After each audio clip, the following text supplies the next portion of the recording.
All right, guys. So today we have a very interesting topic. It's called serverless journey. So we will discuss about serverless concept and best practices around serverless architecture on AWS, and what are the services that you can use, how you can take a decision when to go serverless and when to use containers or when to go with the compute kind of architecture. Right. So we'll start. So before we start, it's very important to understand what is serverless. What is the meaning of serverless? Serverless, as you can see in the screen, it means no server to provision or manage. So you don't have to provision any server. You don't have to manage any server, right? Everything is accessible in the form of function. The business logics are defined in form of function, Rahil, and that we are yes, not Vinay. able to see your screen. Can you share your desktop and then share the presentation? Sure. Stop screen share. Okay.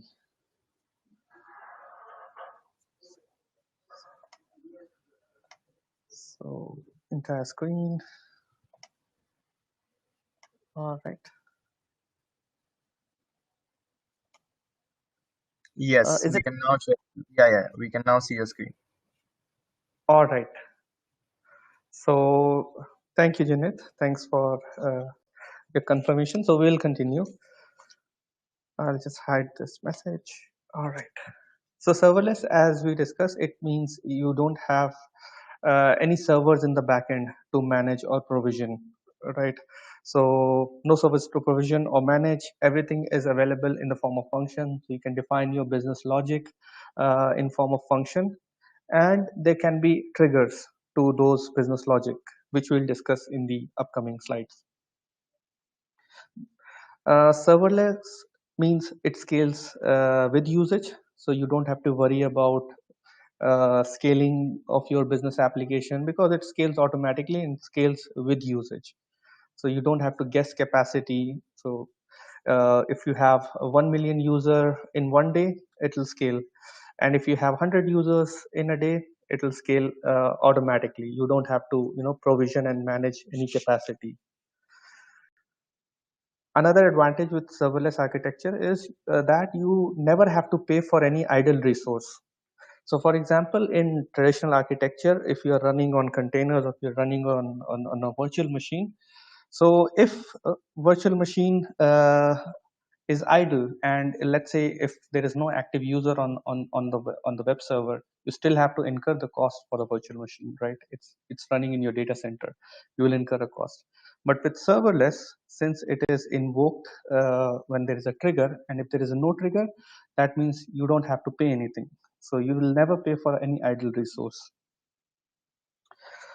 Fourth one is availability and fault tolerance built in. So that means, so you don't have to configure your application architecture in a way that you plan for high availability, you plan for fault tolerance. So everything is built in.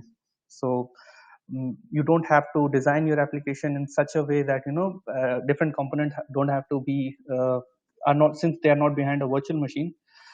And they are leveraging service oriented architecture, and they are so that's where the availability and fault tolerance component is built in. You don't have to worry about that. So these are the in four. These are this is what serverless means in nutshell. This is a summary of serverless. Now, in this slide, we'll discuss about evaluation of business logic. Sometimes it's called functions also, right? Because in your application, you'll have multiple functions, you'll have multiple services. So if we talk about 20 years before or 15 years before, we'll have one giant application, right? It's called monolithic. And this giant application will have all the components and all the services defined in a single large in a single large application. So there is no layered architecture, there is no service oriented architecture. Everything is defined in a one giant monolith. Then the architecture evolved, and we moved toward microservices, where the application is split into service-oriented architecture, and we had different services that perform specific business function.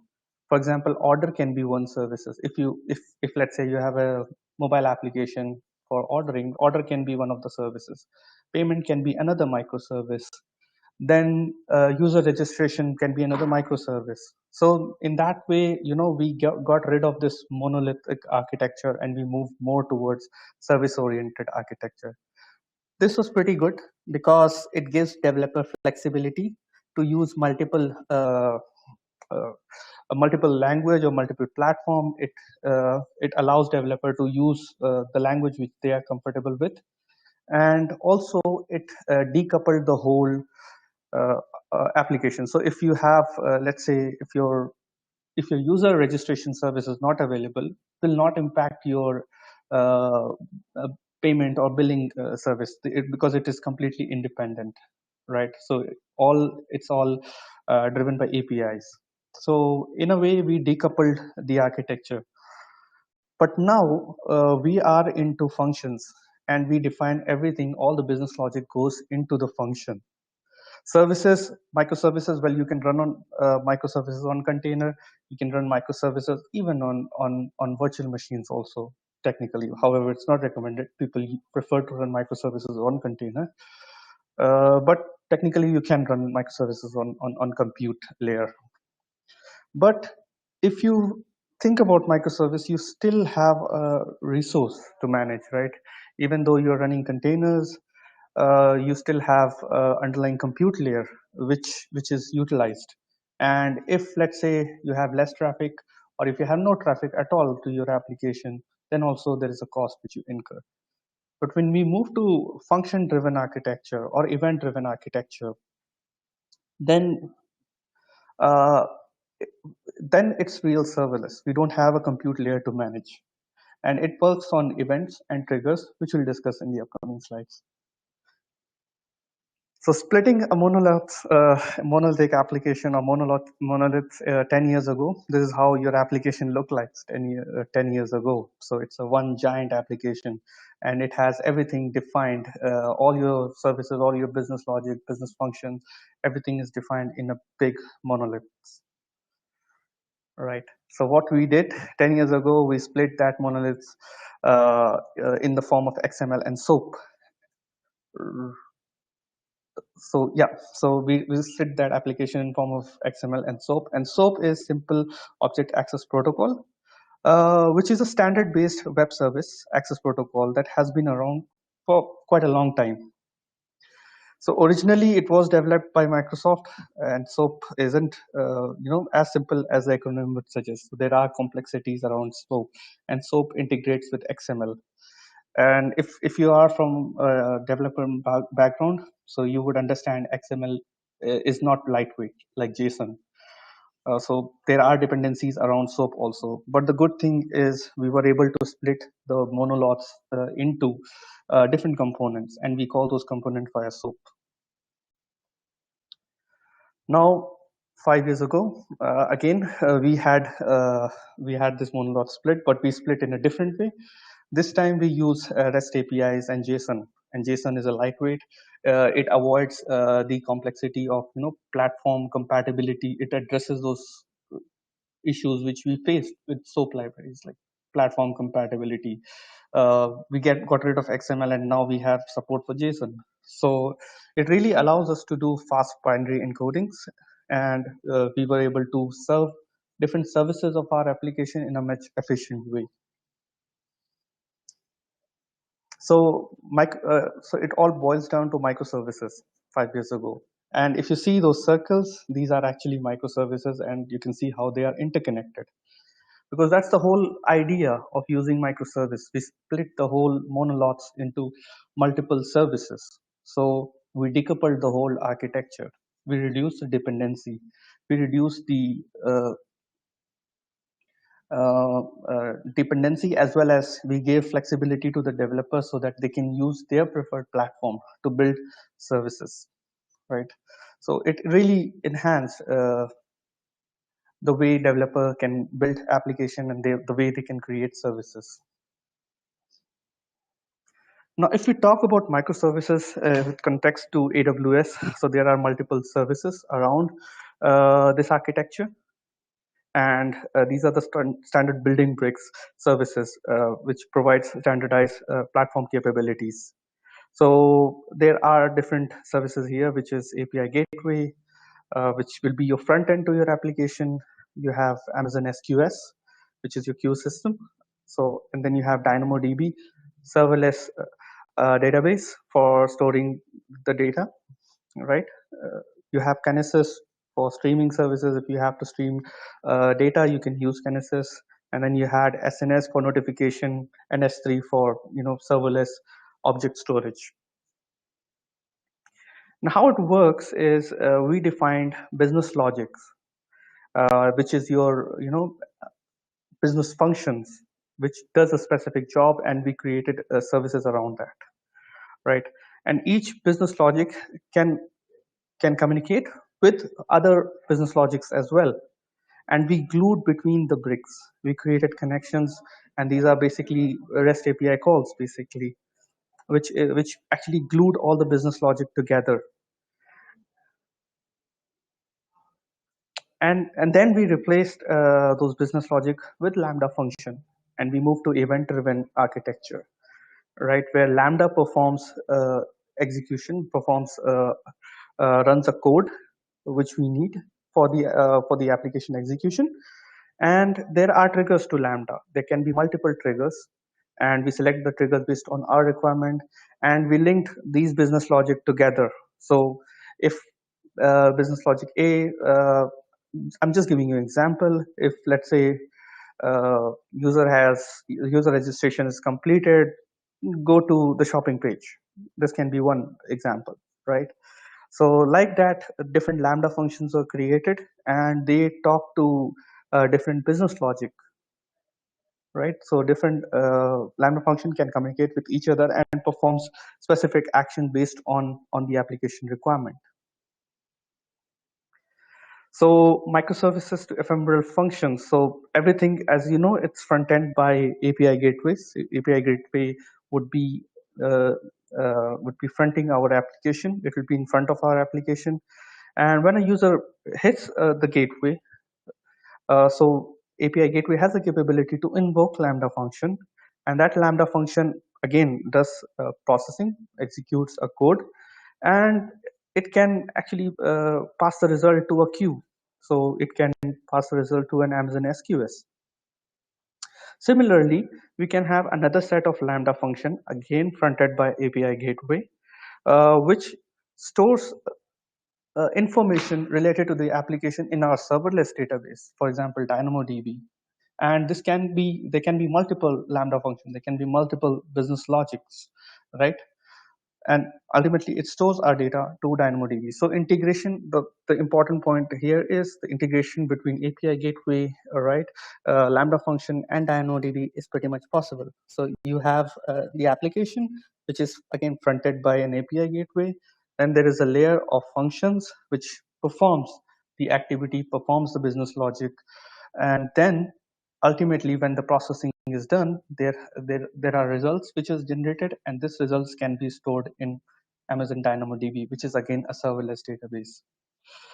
uh, Similarly, if we are doing, let's say, data streaming, or we are streaming out our data, the stream data can be passed to Amazon Kinesis, and then Kinesis can integrate with Firehose to pass that data to S3 for some complex analytics processing. But again, if you see, there is no layer of compute. It's all serverless. It's all event-driven. There can be another architecture where API gateway is in front, and we have Lambda function. It performs, let's say, daily batch job, or it performs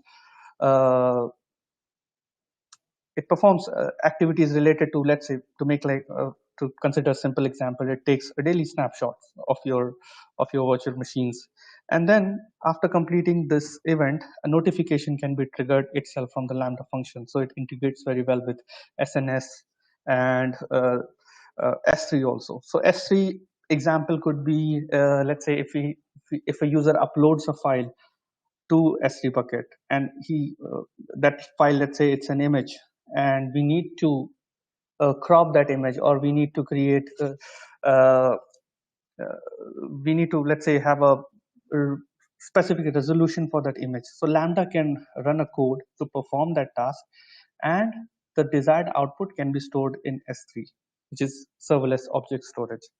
So you see what I'm talking about. So these pieces integrates pretty well with each other.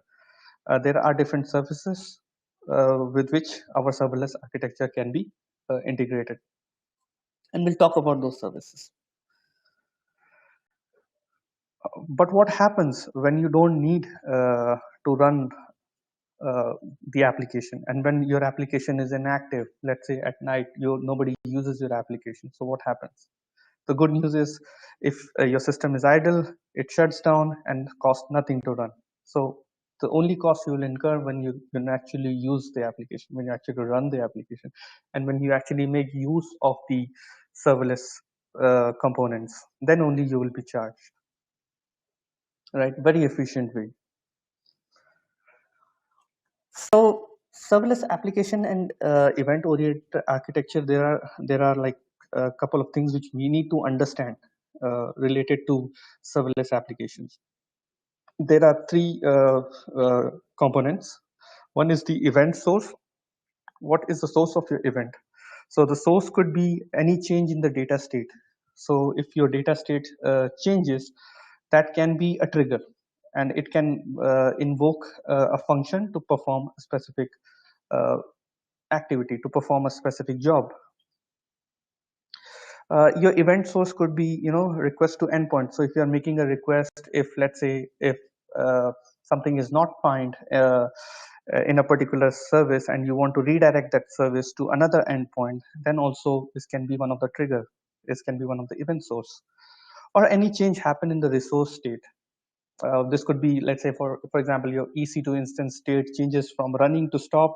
You want to perform certain activities in the stop state. So this can be one of your trigger for your Lambda function.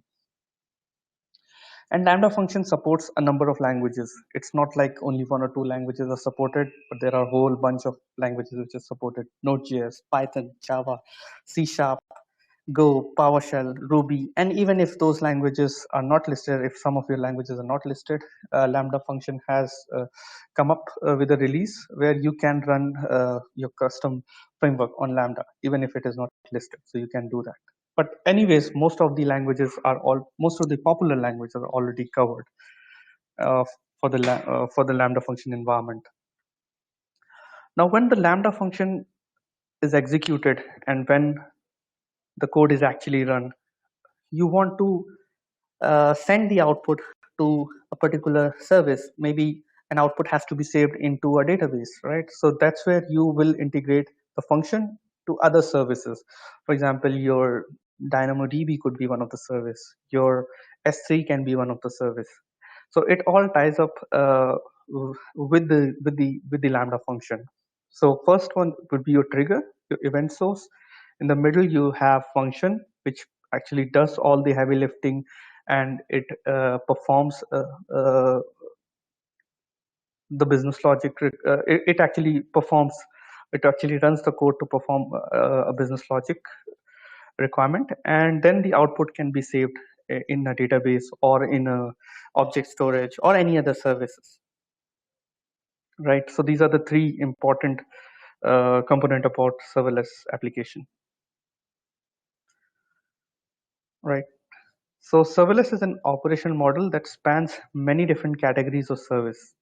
It's not only about storage. It's not only about compute, but there are different categories where a serverless actually can span. We'll discuss three major categories here.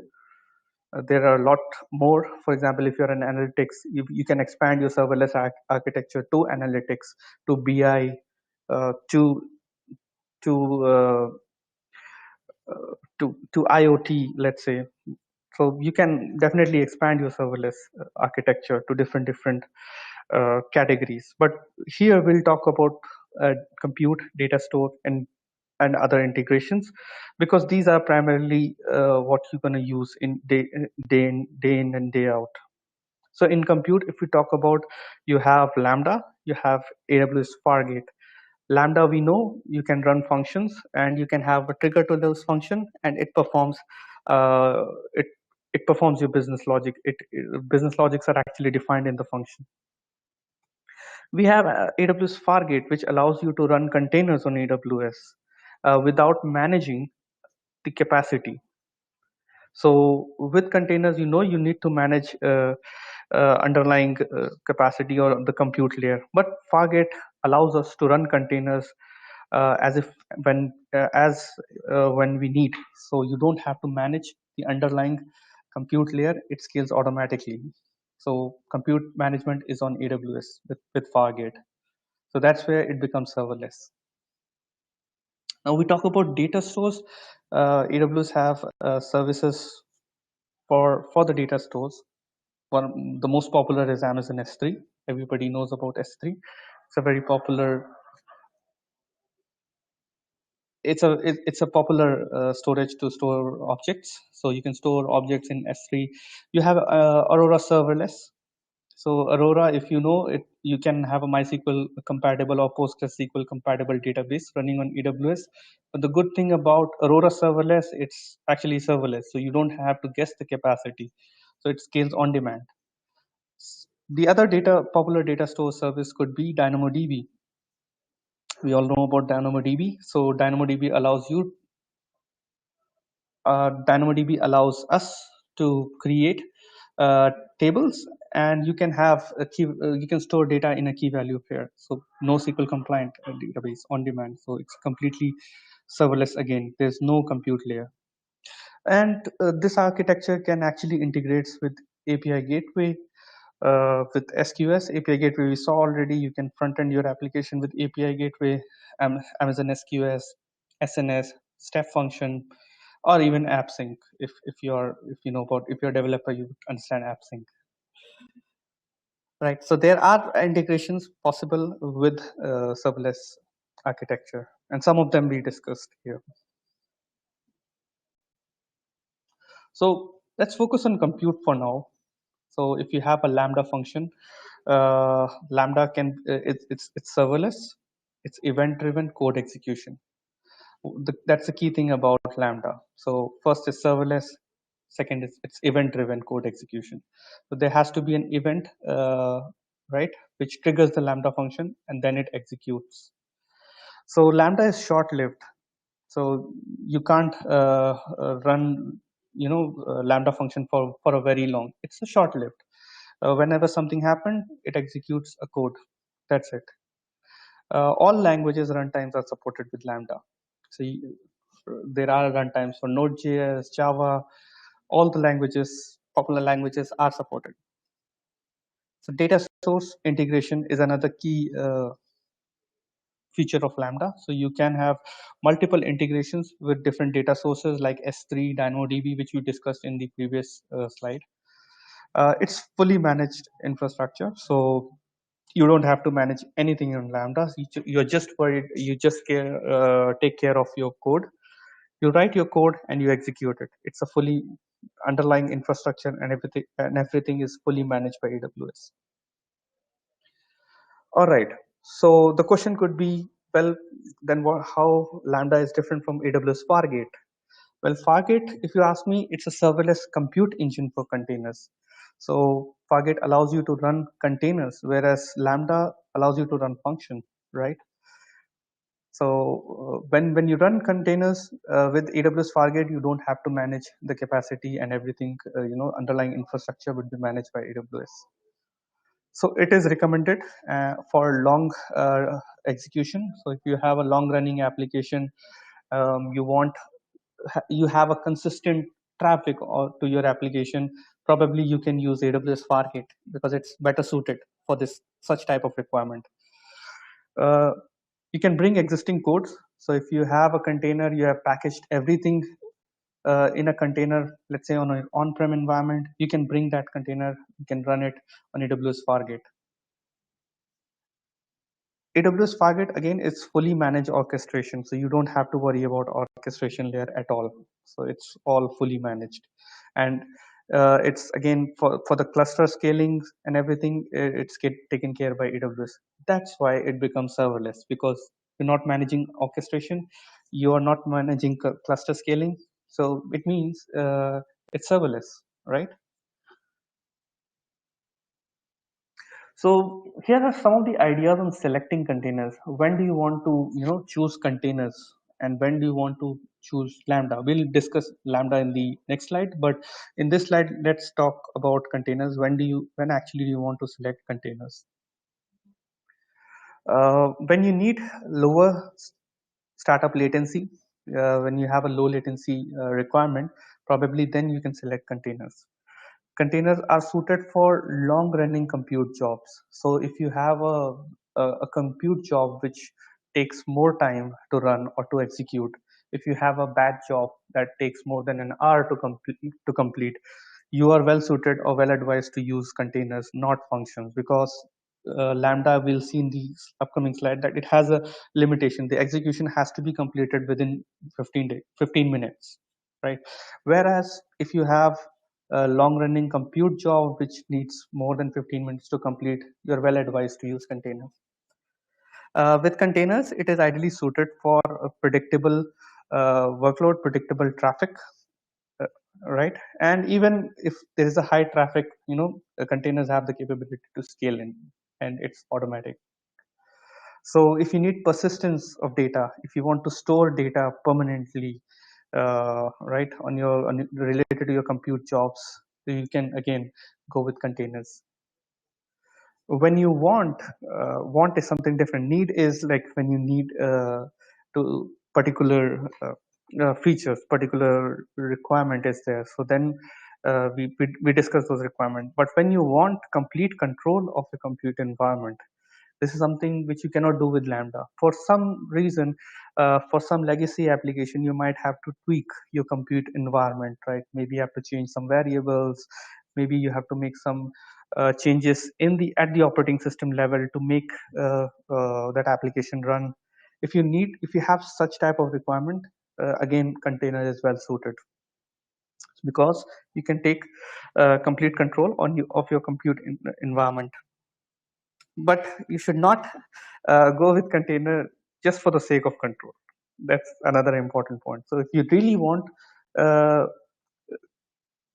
control of your environment or control of your compute setup, then yes, you can use container, but you should not do just for the sake, right? There has to be a valid reason. So when in the previous slide we discussed about containers, ideas on selecting containers. This slide we will discuss about serverless. When should you go serverless completely, or when should you go with Lambda alone? When you need to trigger action on an event, when you actually want to trigger an action, when something happens, when some event occurs, you want some actions to be taken.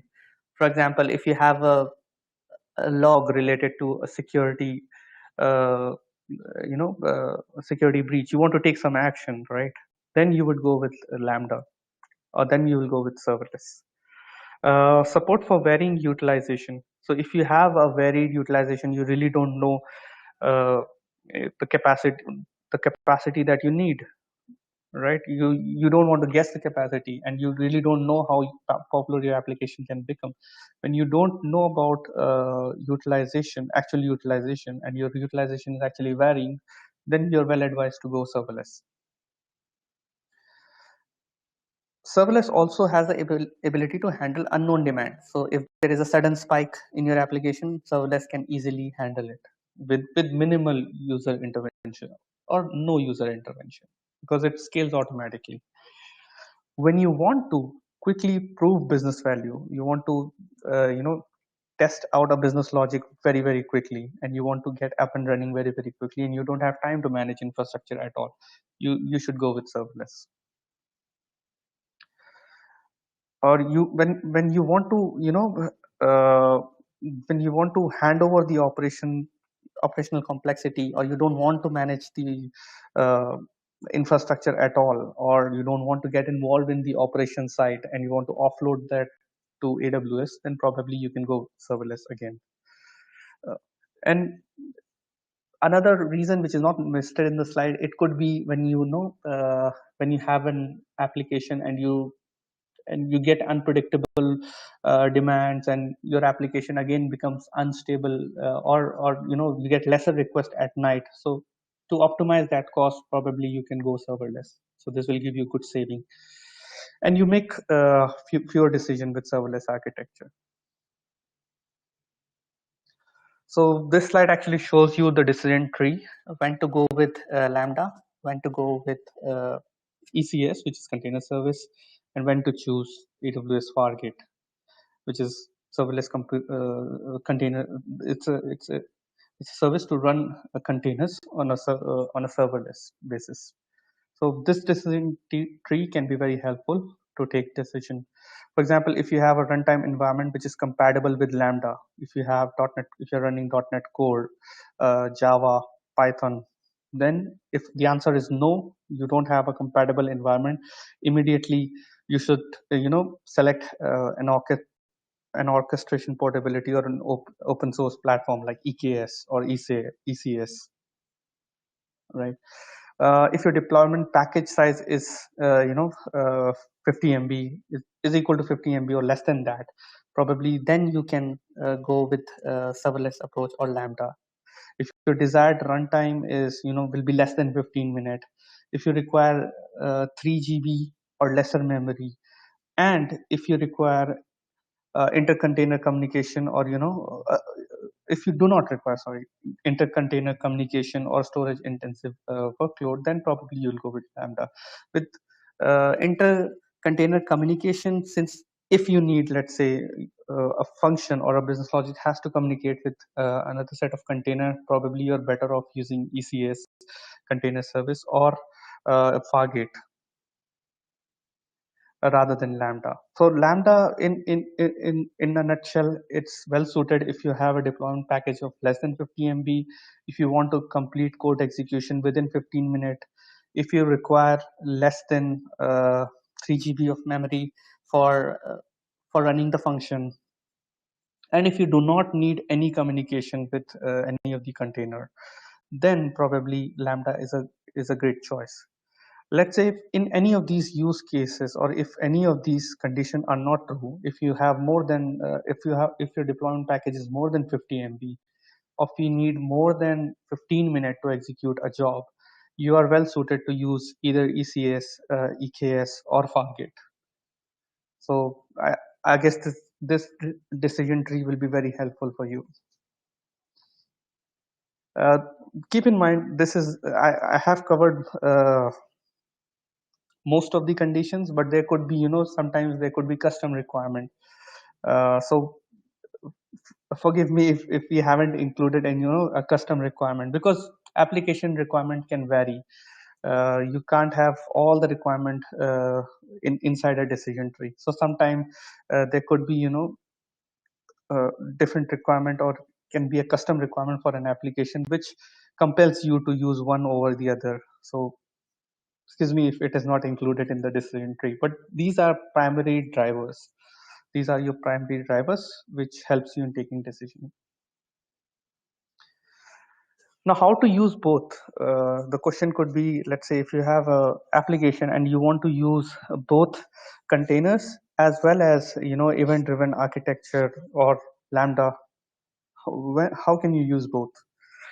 Well, it is possible because we have API gateway in front, and the API gateway uh, it can actually communicate with the load balancer. It can talk to load balancer and API gateway at the same time.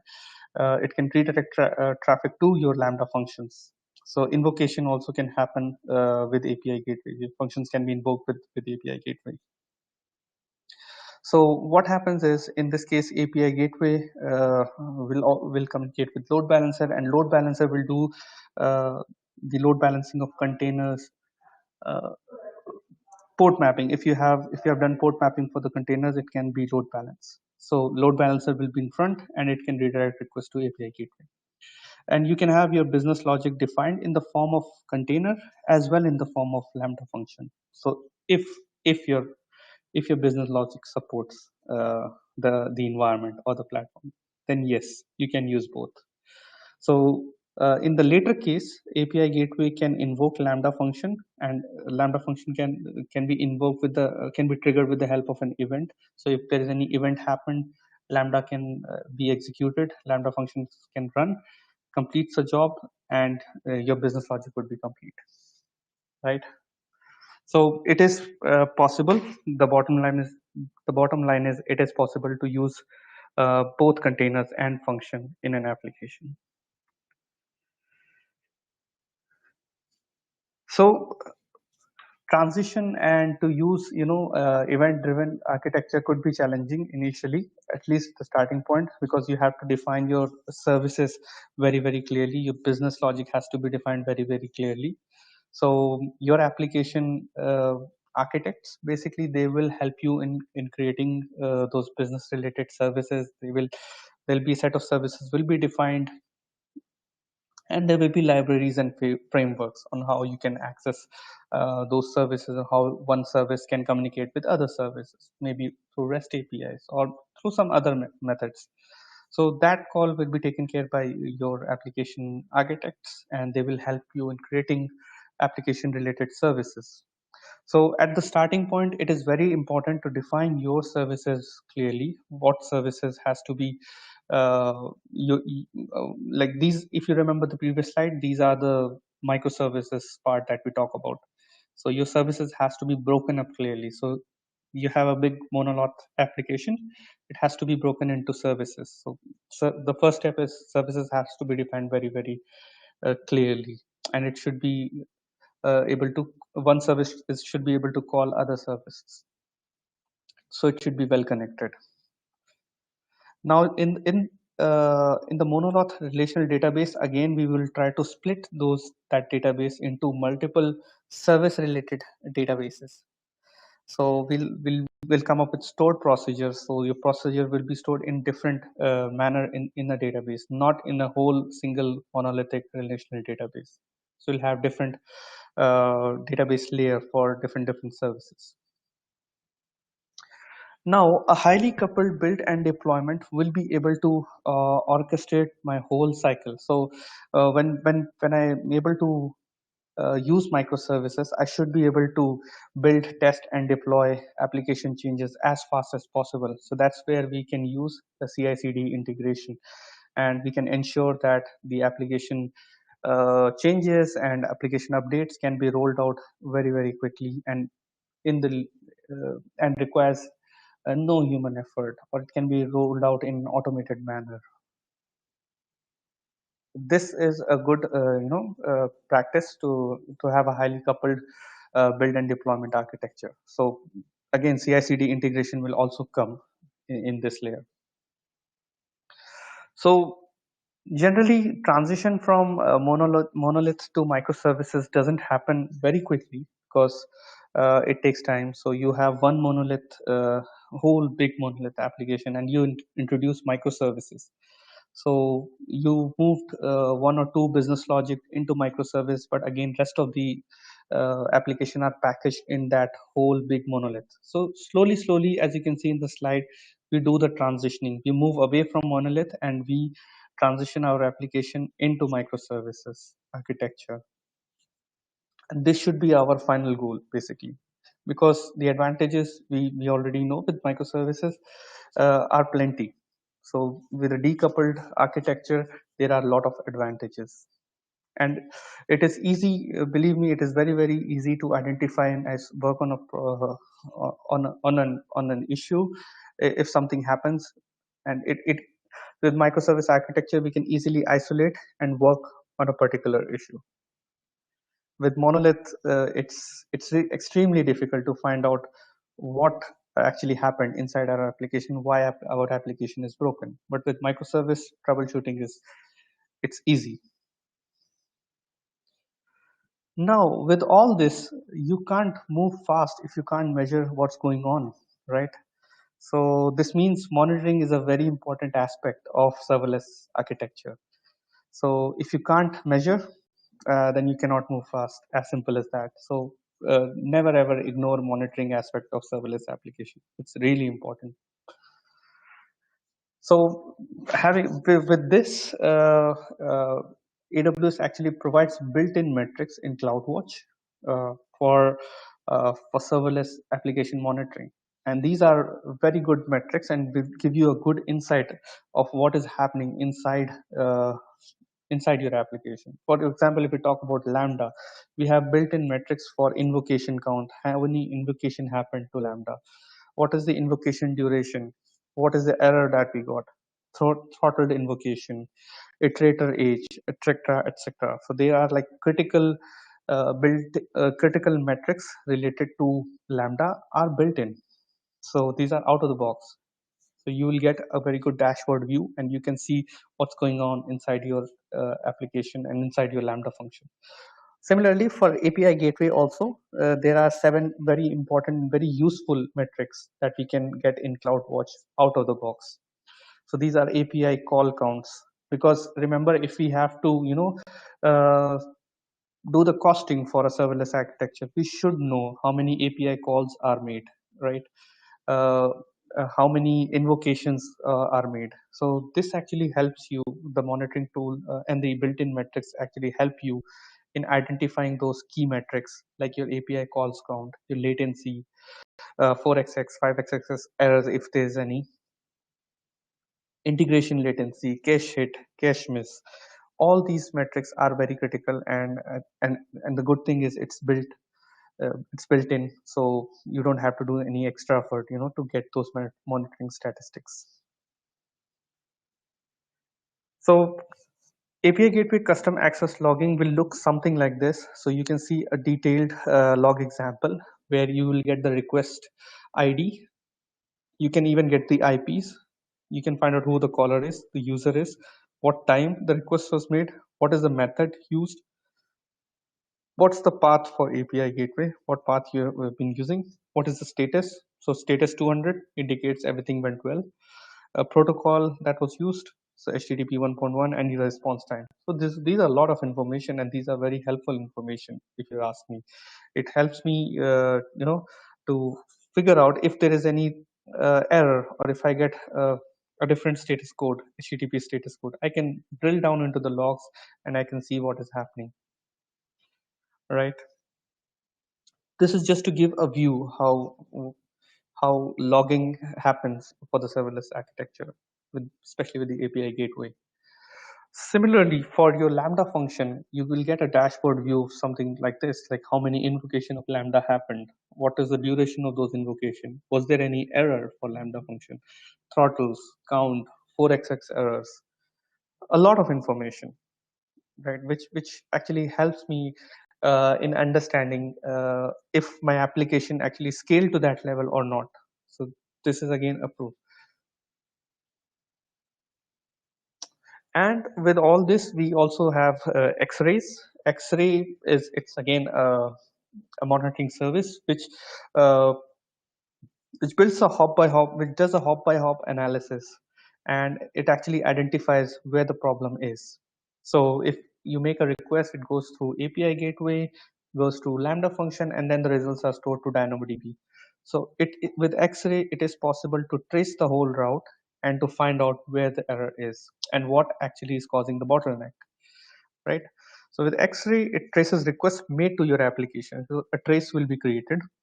X-ray collects data about the request from each of the underlying application services it passes through. So if you have Lambda function, the data will be collected from for Lambda function. If you have S3 in a hop, so data related to S3 will be captured. And then X-ray combines the data gathered from each services into a singular unit called traces. And then it builds the traces because it combines data gathered from different services in a single unit, and this way it generates trace. You can view the service map to see trace data such as latencies, HTTP statuses, metadata for each services. So all these uh, can be seen with the help of service map. And then you can analyze the issue, what is causing the bottleneck. So you can drill into the services showing the unusual behavior. So if you have a SLA defined for a particular service, you can click on that matrix and see if that SLA is met or not. So you can really easily identify the root cause of application slowness, because let's take an example of on-prem setup. So in on-prem, it is really difficult to understand the bottleneck, what is actually causing the bottleneck. So with serverless architecture, you could have same issues, but here it is very easy to diagnose or to actually analyze issue and to mitigate it very quickly. So it looks something like this, where you have users on your left hand side. Different users will be there. The user, let's say user A goes to hop 1, and then goes to hop 2. And the highlighted area, for example, here it's the front end, the source is front end. And you can see there is a spike here. So response distribution is really, very slow. So same way it is highlighted. So this way you can easily identify what is causing slowness, or what is causing the issue, and you can easily mitigate those issues. So monitoring, in a nutshell, it is built in for the serverless architecture. All we need to do is to make is to use right tools and services so that we meet our monitoring SLAs. And that's it for the related to serverless architecture. So we covered about microservices, we discussed about event-driven architecture, and in the end, we discussed about monitoring the whole application stack, serverless stack, right? So guys, I hope this was informative. And if you have any question, we can have a Q&A session now, right? So thank you guys for joining, and I hope to see you in the upcoming webinars. Thank Thanks. you so And much. Thank you so much for such an insightful session. And you're the welcome. session is recorded, so of course I will be sending you the recording, and you might as well go on to the YouTube channel of Redington, and you can find the webinar session there as well. All right. Thank you so much, Rahil. Thank you for You're the welcome. session. Thank you. Take care, guys. Take care, guys. Bye-bye.